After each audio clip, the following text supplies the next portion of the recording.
Then we'll have to make a lot of changes. Yes, that's right.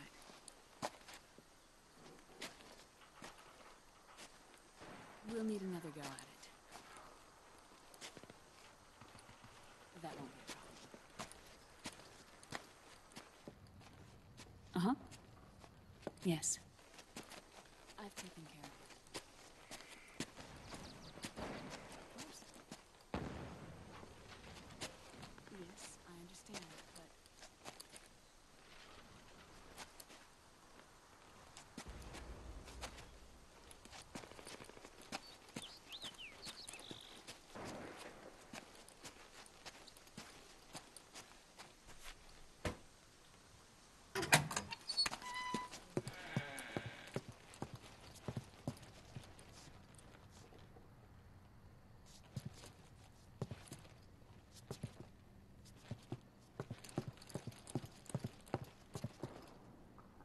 Yes, the next test. Naomi. And things on your end? I see. We're on schedule here as well.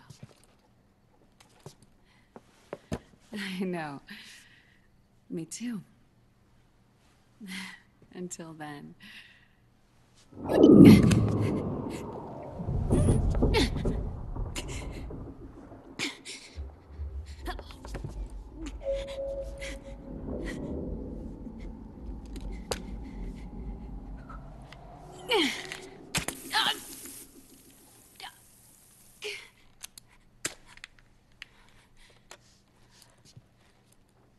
Naomi.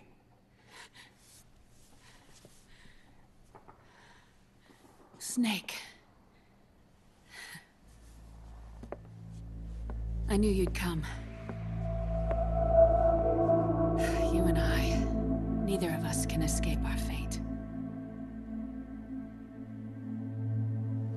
I haven't seen you since Shadow Moses. How long? 10 years? 9. And Dr. Emmerich, is he with you? Why? I thought he'd be the only one able to open the mail I sent. Not many people could recognize 4D sound data in a Soliton radar file. How is the good doctor? Otacon's fine. He's the same as ever. Otacon? I see. Who were you just talking to? Liquid. Although I suppose he's really Ocelot, from a medical standpoint. I thought he was here. He's not, at the moment.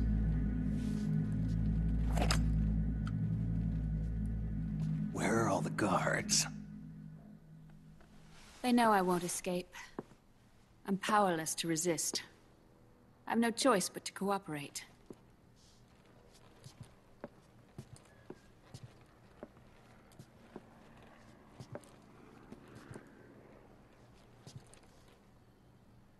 Naomi. What happened in the Middle East? What you saw was the soldiers' emotions run amok. Another product of the system.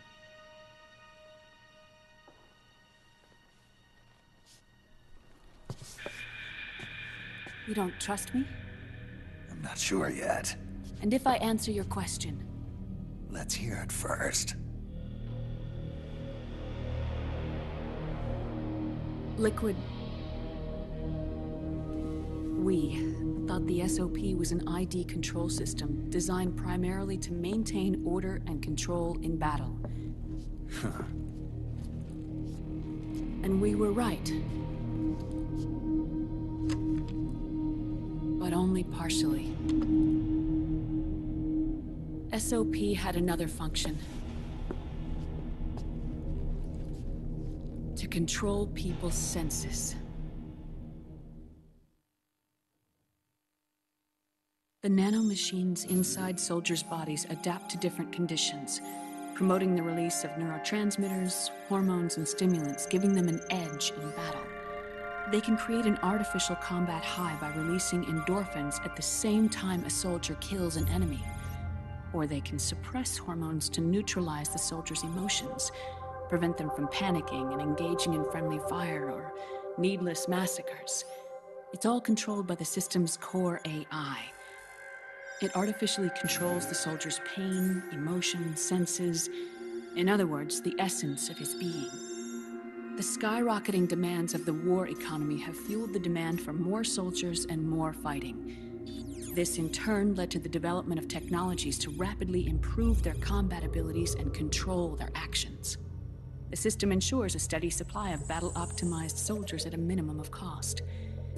But you, of all people, must understand, Snake, that unlike combat technique, a soldier's senses can't be taught.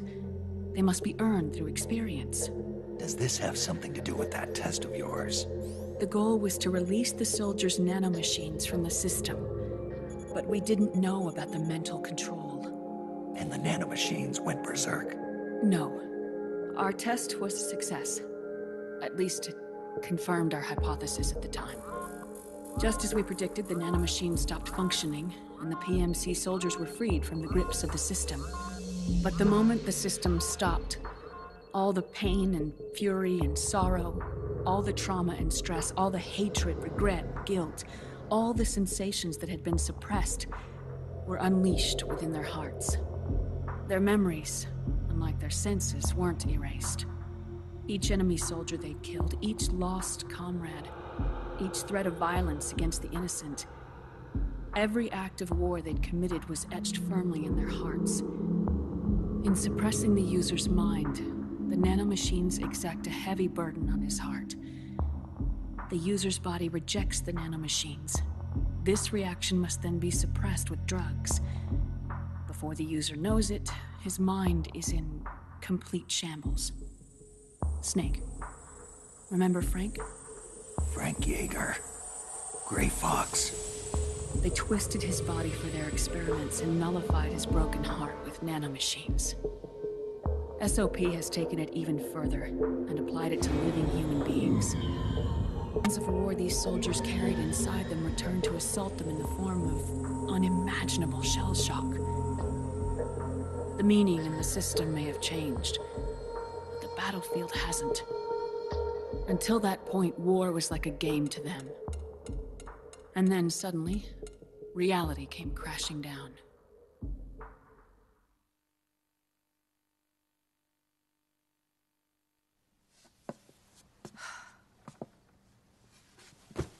Ordinarily, our hearts are hardened through experience.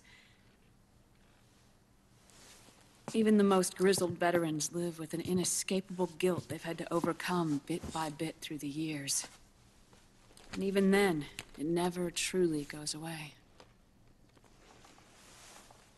For a mind lacking that essential experience, it was simply too much to bear.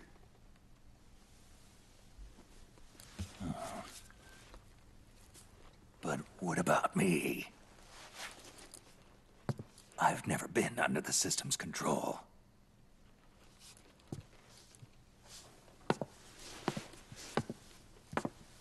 That's why I want to examine your body. You need to know too.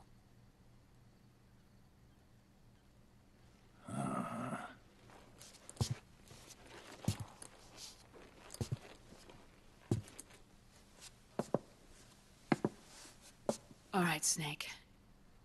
Undress. Snake, what's gotten into you? Hurry up.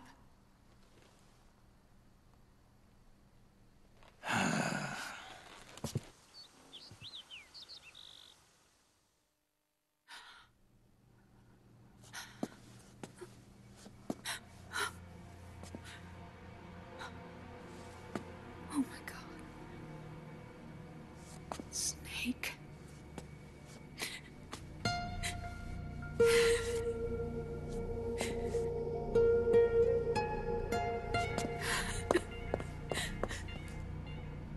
All right, let's just get this over with.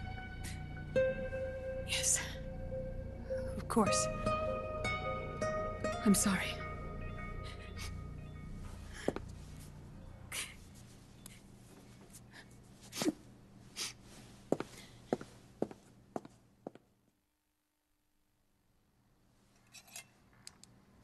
Snake, do you remember what I told you in my video mail about the first generation of nanomachines? The ones you stuck me with at Moses. Yes. The nanomachines are recharged by your body heat. They won't stop functioning until they're all extracted. Or until you do. Most of them were lost through bleeding and excretion, but around 30% still remain inside your body, attached to your cells. I'm not finished yet. The first generation were never ID registered, so they don't react in the same way as the SOP nanomachines. Ready? But they may be interfering with your body, and with your heart. So, does the aging have something to do with Fox diet too? No. Your telomeres were intentionally set up to be short, regardless of the age of the original. One of the genes that inhibit reproduction and aging, the Clotho gene, was intentionally mutated as well. But more importantly, your chromosomes, like liquids, were provided with terminator genes to prevent them from making copies. Why? Your clones created for one purpose: war. And so, in order to prevent you from being abused by clients or stolen by the enemy, they shortened your lifespan and removed your ability to reproduce. It was a safety device to ensure that the seed of Big Boss didn't end up in the hands of others. The reason you're aging so rapidly isn't because of disease or faulty research or Fox die. It's how you were born. It's your natural lifespan.